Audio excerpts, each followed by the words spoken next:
وقتی که ماها را به مشق‌های آماده باشی می‌بردند که طول زیاده است 14-15 سال می شود با کوهسارا می بردن نشان گیر در جاهای کوهسار بیشتر در جاهایی که آدم در اونجا کمتر است می بردن برای مشق‌های آموزشی. در اونجا سال کمی مشکل تر بود برای گرفتن نشان. وقتی که به تالارها وارد می شدیم که نشان‌های اساسی است ما را احساسات بلند می گرفت که ما باید که نشان اساسی به رقم 10 باید، یعنی که میانه جایی که در اونجا ما وقتی که نشانه میگیریم میپرانیم تیر رو سر میدیم، تیر پنیماتیکی رو از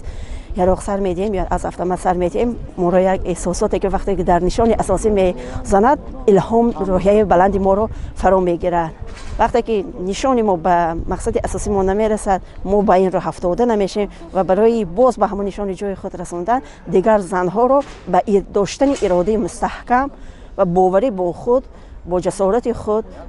آماده می‌نماییم. یک احساسات به من رخ داد وقتی که همه آماده باشی در مشق‌های آماده باشی بودن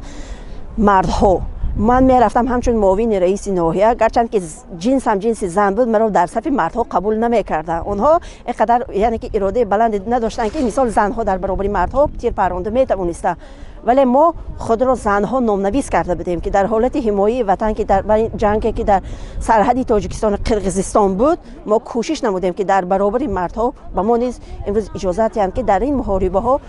قوه و نیروی خود را سنجیده باشیم. هر وقت زنها میبینن که در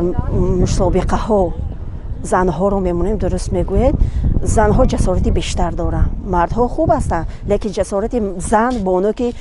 بسیار باری وزنی زندگی بر دوش اوست، هم زندگی هم کار دولت هم عائله او در دستش هست،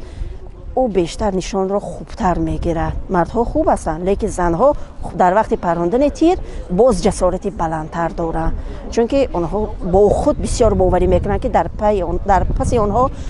در برابر عائله و فرزندانشون دولت و ملت خود را حمایت کردنشون در کار است، چون که در قسم سفربری یک مردها میستند، در قفا که بانوان میستند در قسمت قفا یعنی که پسترنده میستند، به این خاطر آنها به اراده خود بیشتر باوری دارند و کوشش مینمایند که در عقبگاه هم باشند، ذره هم باشند حسی خود را برای حمایت مرز و بوم وطن جسارت خود را نشان داده توانند.